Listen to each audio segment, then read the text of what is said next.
The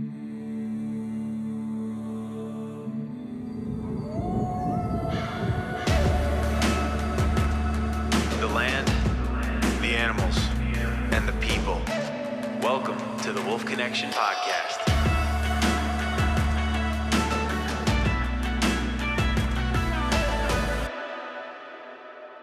So very excited to have my next guest here. Read her first novella, and actually my first novella, reading one. So it's called New Animal, and it is by Broken Tribe Press. So if you guys get a chance to read it and take it out of your local library or buy it off of places where you buy books, certainly recommend it. She is coming to us from Vienna. She has an MFA in creative writing from Drexel University and a BA in liberal arts from the New School Manhattan. And that is Eleanor Keisman. Eleanor, it's great to see you. Great to meet you. Glad you're feeling better. I know you were sick for a little bit. How's everything going with you? Thanks so much for having me. Yeah, very well. I'm feeling much better. Thanks. And I'm really thrilled to be here. Yeah, it's great. And I'm glad you reached out to us and wanted to make this connection. And really, there were a lot of interesting through lines within this short piece that you wrote with a lot of the work that we do at the Sanctuary. And so really worth the conversation. I want you to, first off, really describe what made you want to become a writer, I guess, in general, because you've had other pieces, I guess, that you've done before. This is your first novella. What's that process like for you as you get into going through liberal arts and creative writing to really sit and say, I'm going to be a writer? Where does that come from? I think it's, hundreds of tiny little decisions, to be honest. I think writing is something that, I can say I was drawn to it since I was very little, and even just sort of doing small little writing projects that little children do, being interested in words. But that curiosity sort of followed me up, throughout adolescence, where I wrote really some like horrible poetry, as I think everybody needs to. I think that's important. You need to go through that process, finding out what's underneath, and then just also being a big reader and just admiring writers very much and wanting to find out what's that like to create something that lives on the page and that can take up residence in another person's mind. Then they can imagine it in a way that you would never even dream that they would imagine it, because it's their brain, not yours. And I think it's a really unique way of communicating, and it's always been really special to me as an enthusiastic reader. And I wanted to figure out how to join that world, I think writing too, on some level, is sort of a humbling or an egoless kind of experience, I guess, for some people. I don't know if that was like that for you, where you, like you said, there was trials and tribulations about getting your thoughts out on the page, and on some level taking lumps personally and saying like, boy, this isn't good, but I need to see if this is for me. Was that sort of the process for you?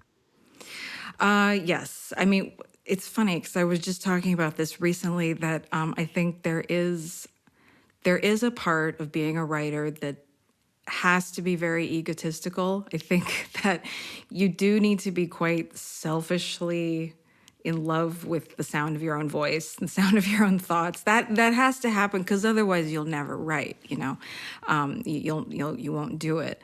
But definitely, then you hit the process of critiquing, looking at your work critically, having other people look at your work critically who have no emotional attachment to it, who will freely tear it apart for you.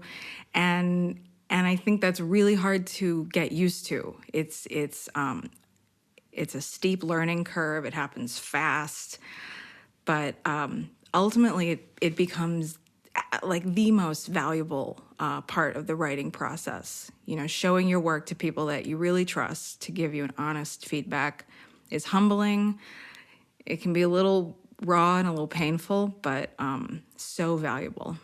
Yeah, it's very good. And I think it gives us, like you said, it keeps that ourselves humble, but also being able to take that constructive criticism and turning it into a piece that you're ultimately proud of and that you're able to publish and do things like that. Before we directly get into New Animal, what was your, I can't keep using the word process, but what was the idea to start to do a book centered around sort of the environment and nature? And we'll talk about climate fiction, which I didn't honestly know was the thing until I read your book. So just Oh, what wonderful.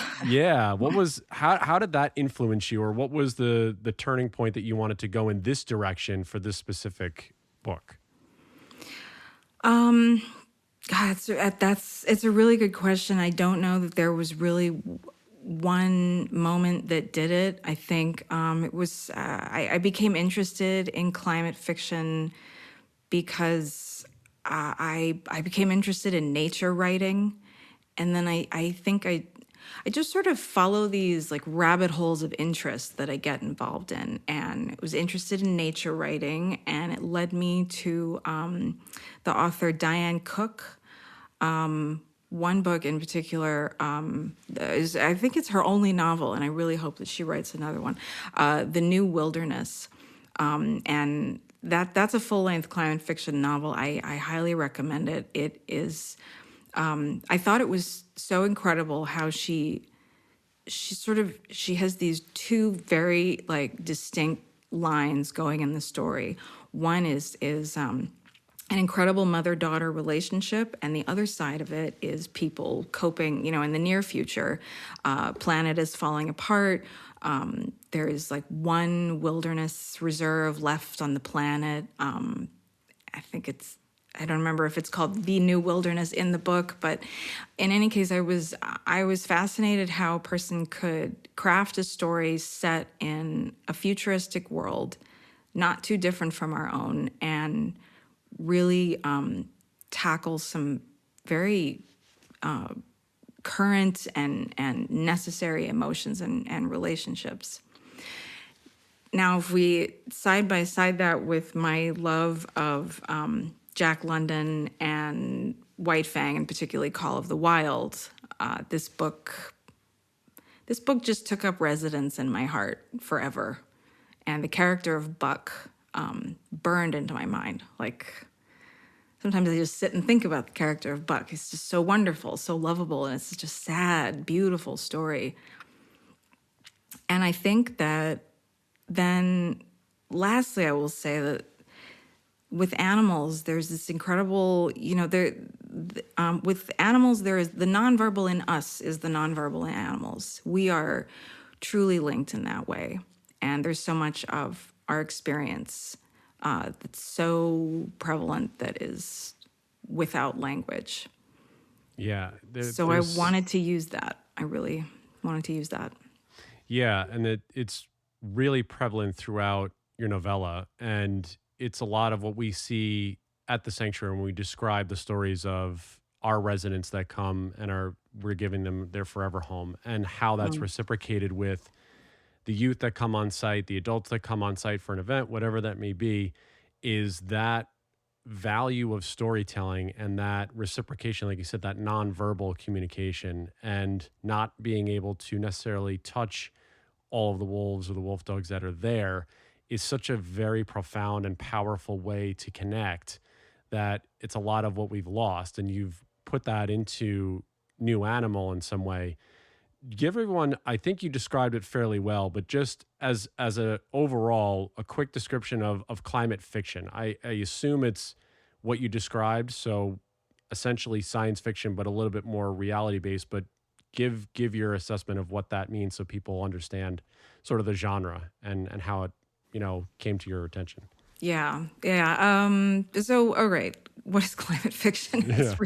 It is science fiction. It definitely, it is sort of, you could say, like a subset of science fiction dealing specifically with environmental catastrophe, possibly. I would look to John Wyndham is a wonderful example of climate fiction out of the, he was a mid-century English writer, really wonderful climate fiction that it feels so contemporary to read it now.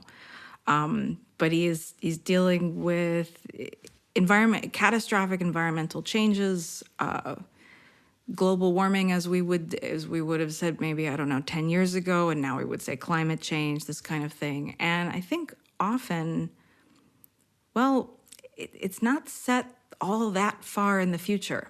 There's sort of near future stories. And a lot of times the worlds are, they're eerily recognizable to the world that we live in now, as opposed to other types of science fiction where it's maybe set in space or another planet or, something like this. And well, there is climate fiction that deals with settlements on other planets if Earth in the story has become uninhabitable. So I think it's very nature-based science fiction, which for anyone who loves nature and loves putting themselves in that headspace, in that environment, it can be, especially if you're worried about climate fiction. And I think a lot of us are. I think that more and more it's something we think about in our daily lives, which has become really incredible to me. I think that climate fiction offers a kind of therapeutic way to deal with those fears. A lot of it is surprisingly hopeful. Yeah, no, there is, and that's a great way to describe it. And it seems like you had these influences, and I heard some of the research that you did prior in the email that you sent us originally, but you talking about Call of the Wild and Jack London and White Fang, were those all, describe a little bit about that research process to put this novella together. Were those influences with the authors that you mentioned just a few minutes ago, did that go into your thought process about how to create New Animal? And what were some of the other, I guess, wolf or wolf dog type research that you did prior to putting pen to paper? Well, Jack London was definitely a big one. I mean, I think it's nobody could say a word against his style, the ability he had to really convey his love of animals and nature onto the page. I mean, that's so apparent. And I think what I admired so much about his writing and Buck, the character of Buck, Buck was not even a wolf dog, actually. Buck was completely blanking on what kind of dog Buck was. I think it's because he sort of changes almost throughout. He becomes like a wolf by the end, even though he's not. Saint Bernard? Anyway. Something, yeah, I think it's I'm actually blanking on it too. That's my for not remembering. But yeah, I believe, yes, Buck is not I believe he's a domesticated dog. Yes. But then, there's a metamorphosis that happens, not physically metamorphizing, but, throughout the Call of the Wild. Call of the Wild, exactly. Captures him. It transforms him. And then White Fang, this is sort of the reverse story now. We have a wild wolf domesticated. But in both those cases, the wolves are personified because they have to be, because Jack London was a human being writing for other human beings in language that human beings use and understand. So some lines have to be drawn and some lines have to be crossed. But I think that he did it in such a skillful, artful way. And so from there, I started exploring sort of two avenues of research for me. One was that I really wanted to explore more contemporary examples of animal protagonists in fiction or, strong leading characters. And so I found myself I read a book about a chimpanzee who is the main character, protagonist, was not funny. I mean, it's not a funny book. It was a real character, a book about a rat who narrates the whole book. Another book about a coyote. Well, the coyote was a major supporting character, and there was this interesting linguistic transformation that happened between the main human character and the animal character that was a coyote. So looking to see how that could be done, how I could respectfully capture a nonverbal creature verbally, And then on the side of that, looking at the wolves of Yellowstone, reading, just kind of at first scouring the internet, looking at different websites and videos and researchers and things that they publish about wolf behavior. Any videos I could find where people had captured like how wolves hunt and just how they behave. And a book that I ended up reading cover to cover that I just loved was The Wisdom of Wolves by Jim and Jamie Dutcher. And I watched their whole documentary as well. So that was stunning. And it helped me paint a picture for myself of how one could go about capturing a wolf character. Yeah, I mean, you've done it so well in this, and in your story, you set the scene really around the GYE, the Greater Yellowstone ecosystem, with the fire that basically has decimated this section, at least, of the country, and there's a lot of backdrop that you use for this. But there's so many themes that I was telling you prior to us recording that we're familiar with how we interact with our pack and learning from those wild teachers as well, from the Dutchers, from Doug Smith, from all these folks that have lived and breathed wolves for decades. And you use this really interesting thought as we dive into the story itself about distinguishing between wild and captive sounds. So Pope is the wolf in the book, and we'll get through the characters, and just sort of these themes here. But why is this so important as you talk about trying to relay what a wild animal may be thinking? And we don't necessarily know what wild animals are thinking, but why this seemed like really such a point that you wanted to get across is the difference and the familiarity of these sounds to Pope as he's going through the book. Why was that such an important distinction for people who are reading this to see? Well, I guess with that, what I was, I was trying to figure out a meaningful way to, again, this was, we don't know what a wild animal is thinking. And so This is all speculation, truly. Sure. But, I started thinking, okay, what are the things, wolves are going to rely a great deal on senses of sight and of touch and of temperature and sound and smell. And there are all of these, things that they're going to be really highly attuned to, that I could assume probably with accuracy, that they are going to be more attuned to those things than human beings are. And so I started really trying to think, how could I convey to a human being that would be meaningful to us? Because we also have, we hear things and we smell things. What would that mean for a wolf? And I think what struck me, the thought that got me started, was thinking about what a husky sounds like, that kind of chattering that they do and yowling, and they're really verbal, communicative dogs, versus what a wolf sounds like.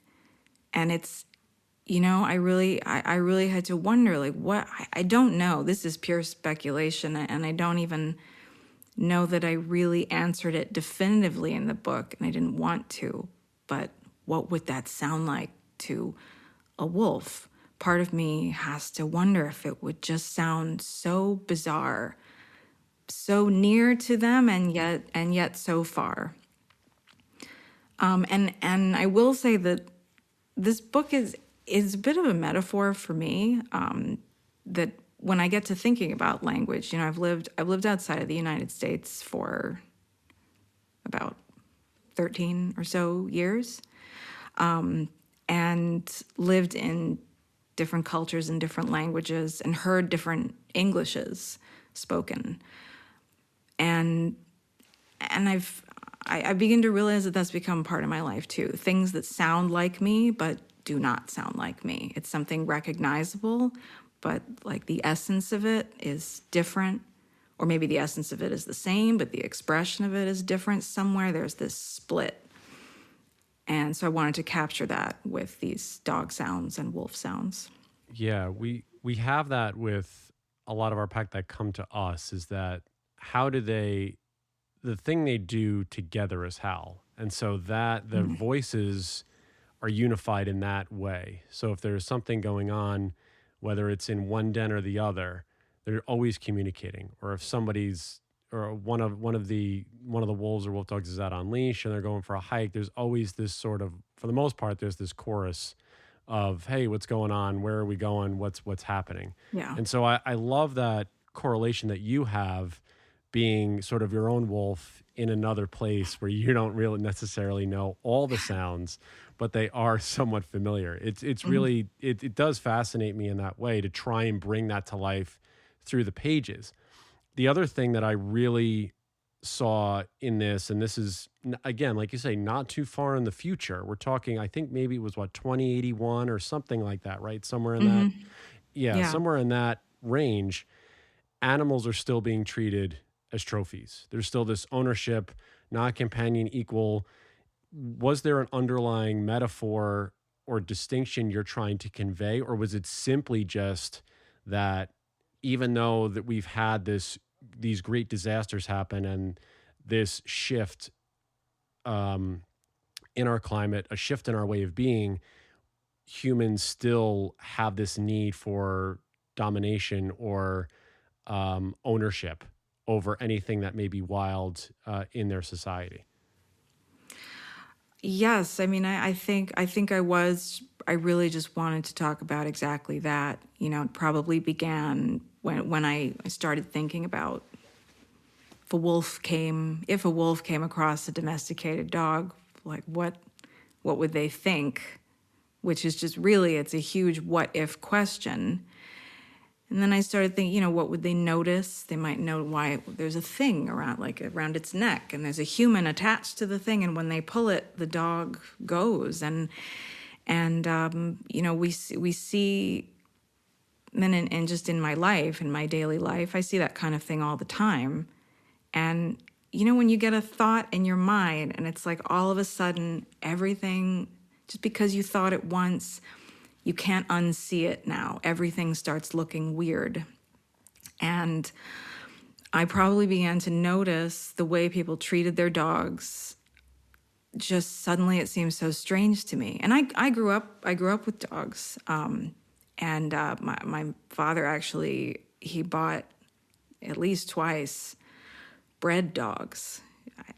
You know, it was not my choice. I was a little girl, but we did have like a German Shepherd that was bred and a Rhodesian Ridgeback that was from a breeder. And I don't know anything about the nature of those breeders, but they were our possession. They were our family members, but they were possessions.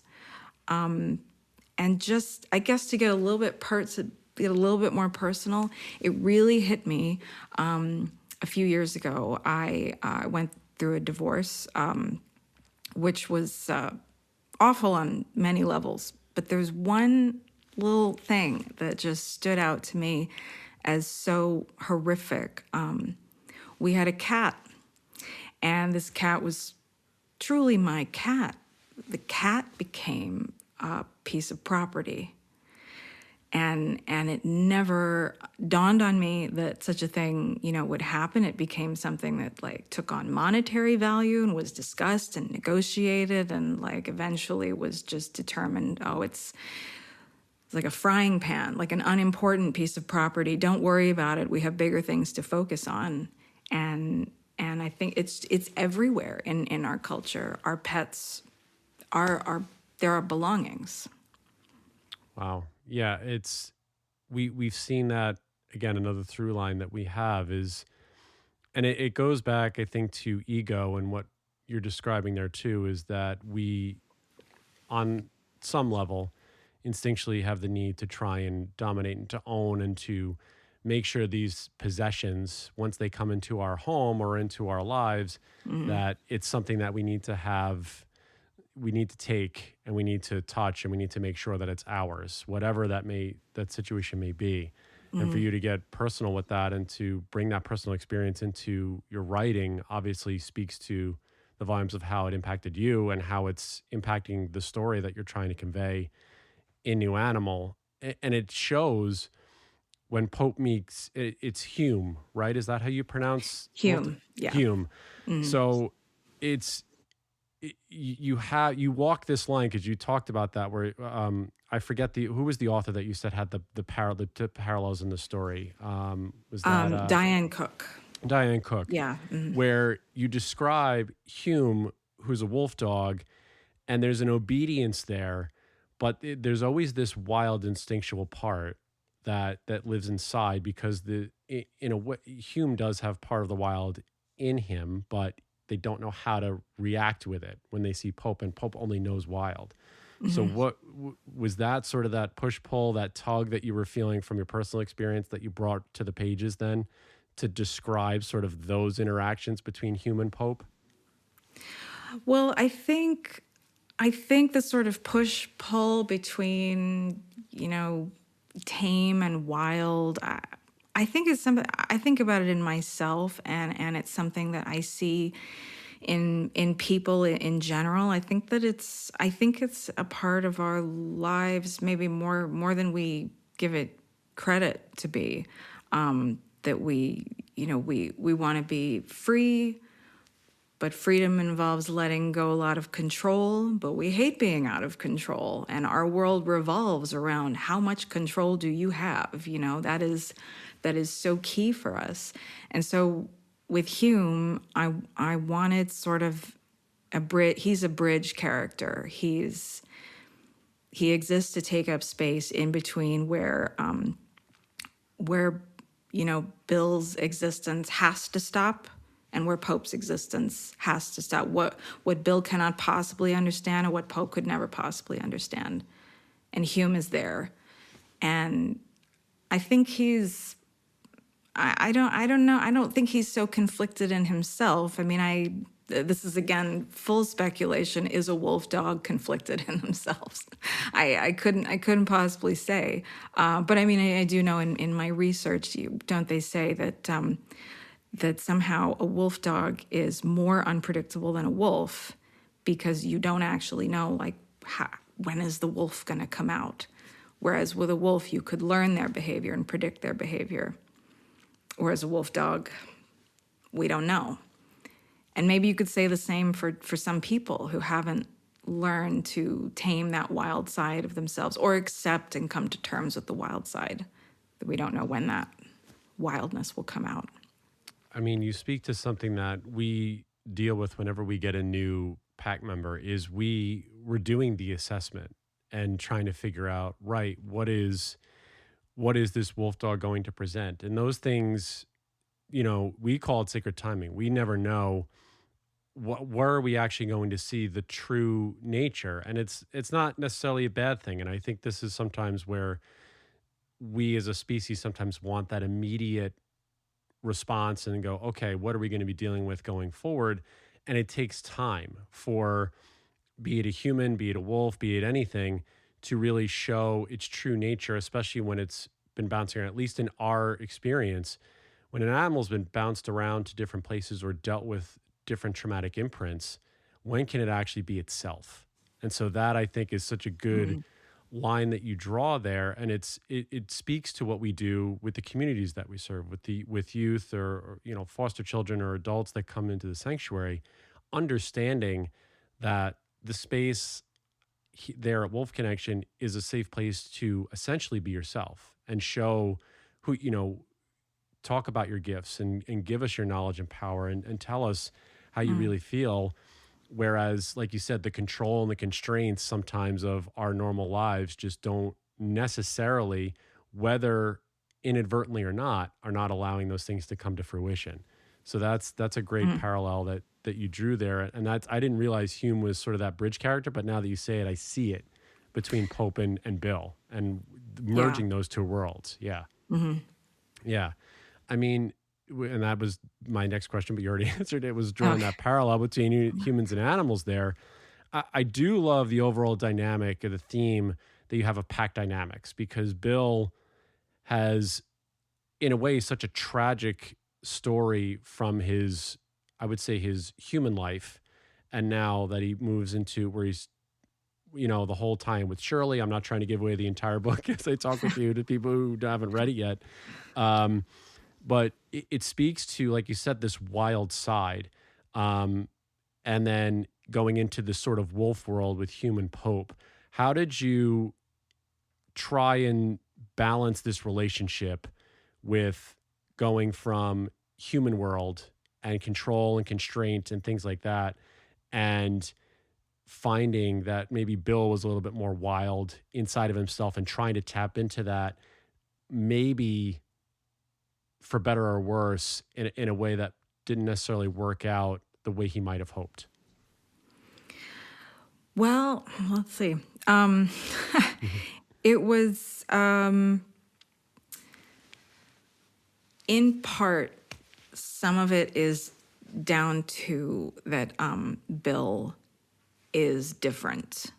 I think he's sort of something about, and I think this is part of the story where I'm playing around with how much of us, how much of ourselves, to what extent are we shaped by our experiences, and to what extent are we shaped by those experiences because of how we innately are? You know, where is that line happening?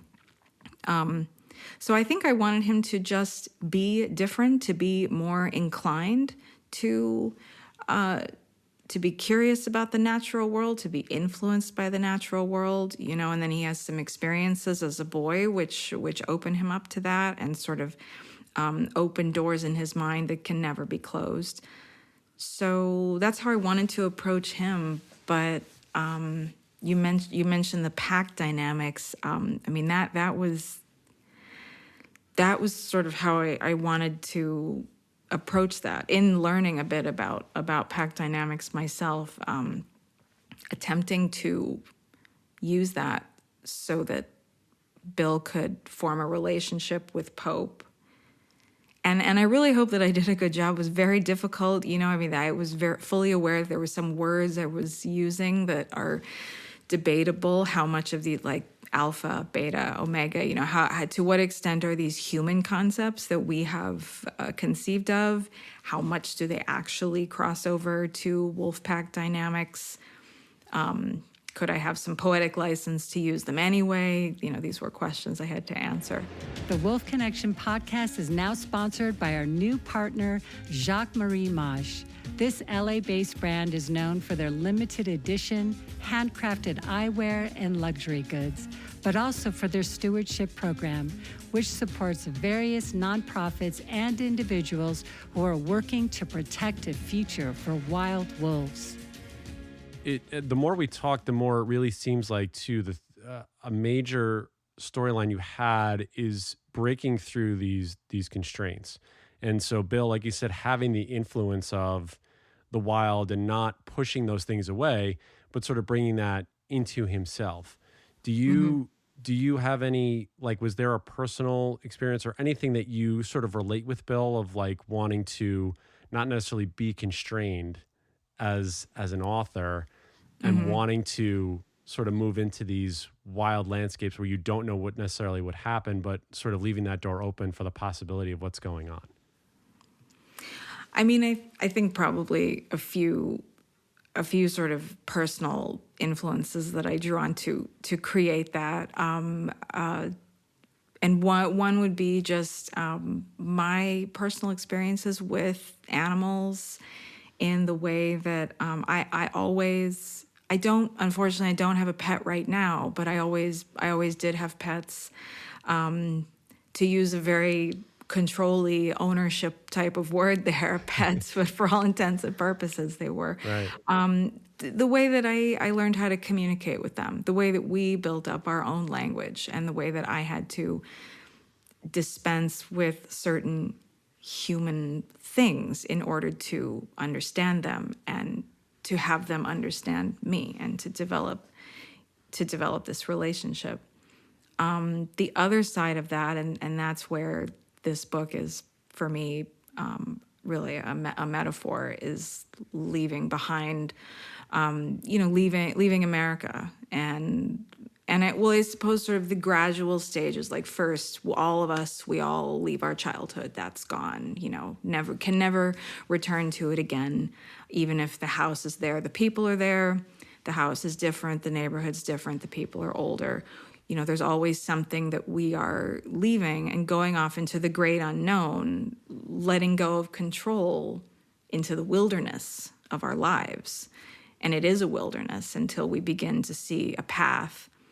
And then we come to the end of that bit of path, maybe the end of adolescence, and then it's a new wilderness with no path, and we have to bushwhack one and make it, And so I think for me that's what was happening, and it really got to a point where it was writing a metaphor for me.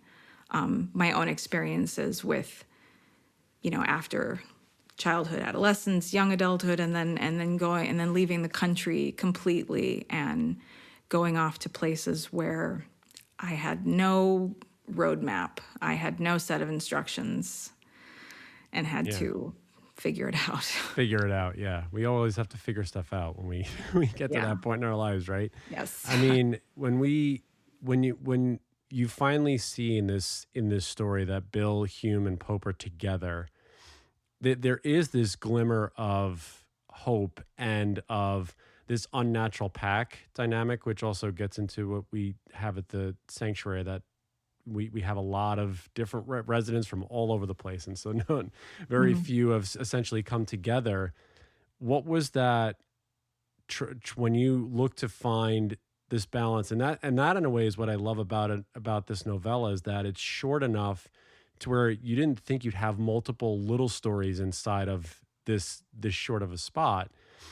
How are you trying to find the balance within their relationships when they start howling together, Bill trying to connect with Pope on an instinctual level for Pope, and then trying for that to be reciprocated as they begin to travel together. They're forced to sort of travel and hunt because of the continuing situations. What was that like as you sort of tried to find that balance of that specific pack, of this trio going forward in the book? I think that was where something I definitely think about as a writer whenever I'm writing anything is how can I show what the character wants? It's always more interesting. Show what they want. Show them actively trying to find it rather than explicitly stating what they want. It's not very involving. And so with this unnatural pack of Bill, Hume, and Pope, that's where I really wanted to show what they wanted. And it's this deep desire for connection that I wanted to figure out a way to illustrate. And so with each of their roles, with each, sort of job that I gave them to do, or, register that I put them in, it's what are they learning from the other, and what do they have the ability to learn, and what do they have the ability to teach?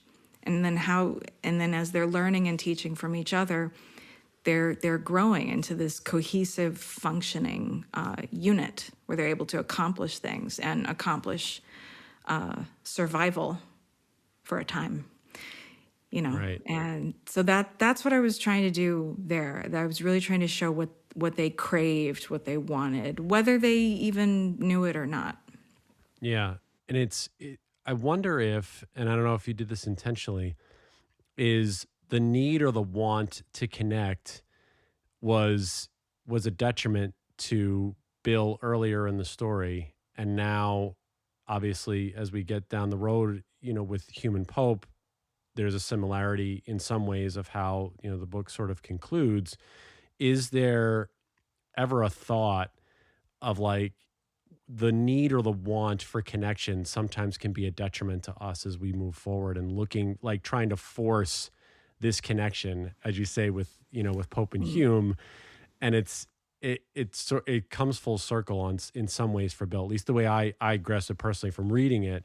I wonder if that was your intent, is to sort of show this full circle moment for him as the book comes to a conclusion at the end with what eventually happens.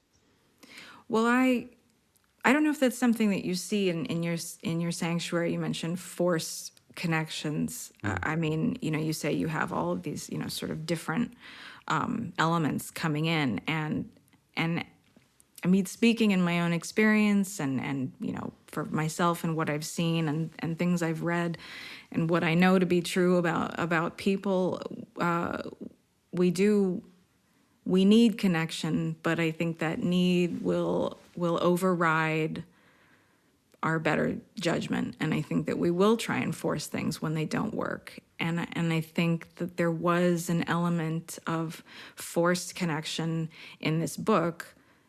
Not to say that the characters didn't really have any other choice. I think that I wanted to present that as like it is sometimes force something or die, because Right. because we are creatures, we are pack animals, we are creatures that need connection. And that's what's so incredibly similar between humans and wolves. So yeah, is it a detriment to, I think that with the desire for connection and the need for connection can come extreme disappointment and failure. We try something and it doesn't work, and it's heartbreaking. And that can be devastating on an emotional level. It could also be devastating in a true survival level. Yeah, no, absolutely. It's so amazing. And I'm trying, like I said, not to give too much away with the book. I hope I'm doing a good job, Eleanor. I think you're doing a great job. Okay, I'm so good. happy you enjoyed it. Yeah, no, it's great. Is there anything else? Because I want to sort of, again, you've touched on so many different things and that have sort of resonated back with me about what we do with the sanctuary.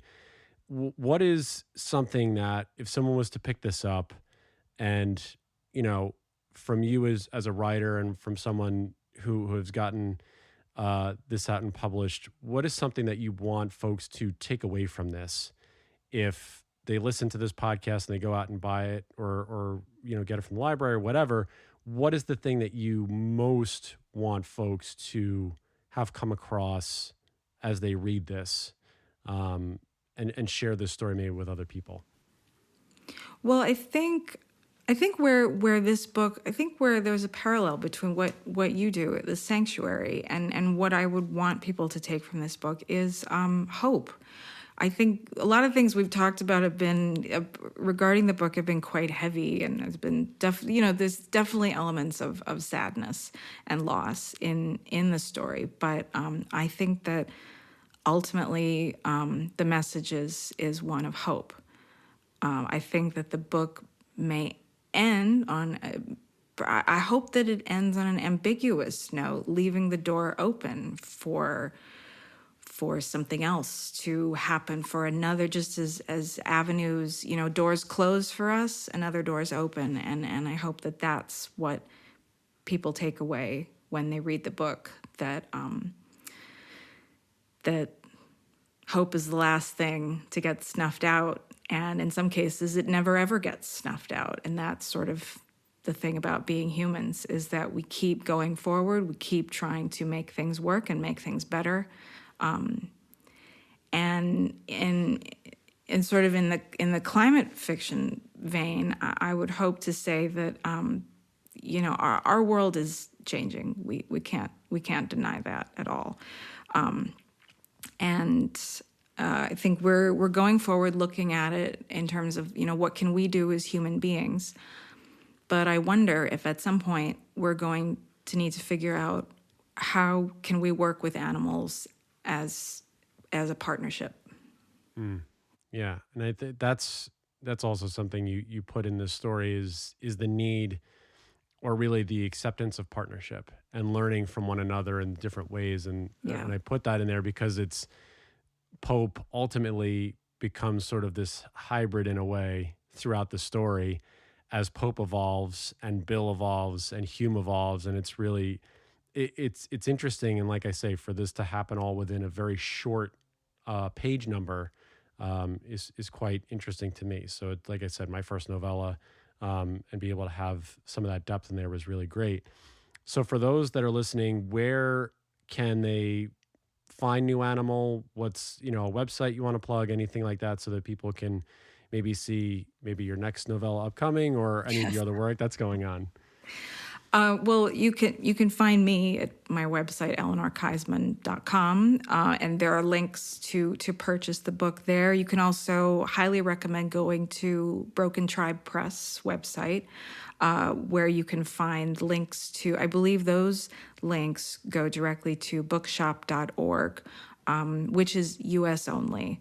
If you're outside the U.S., I would say, unfortunately, Amazon maybe the best way to find New Animal, and definitely check out the Broken Tribe Press website for many other really wonderful books. Awesome. My last question for you, Eleanor, is when you hear the word wolf, what is the thing that comes to your mind? Oh, I don't know how to answer that question. Howl. Howl. That's the first thing that comes to my mind. Yeah. I know it's so cliche, but I can't escape it. I love the sound of it. So I will admit sometimes to just listening to the sound of howling wolves. I love it. It's a beautiful sound. Yes. It's a great sound. And it's another one it's a teaser for those of you that will pick this up, that it's the start of how this trio in this book really starts to come together. So it's a beautiful sentiment. Eleanor Keisman, this has been a great conversation. Again, recommend New Animal. It's, like she said, from Broken Tribe Press. Go find it at your nearest bookshop. But this is great. Thank you so much for your time and for putting this out into the world. Really appreciate you. Thank you, John. This has been great. Just hang tight for a moment while I sign off here. Howls to you all out there, and we'll be with you next time. Bye, everybody. Looking for more information about Wolf Connection or the podcast? Visit our website at wolfconnection.org, where you can donate, sponsor a wolf, or become a volunteer. Thank you for listening.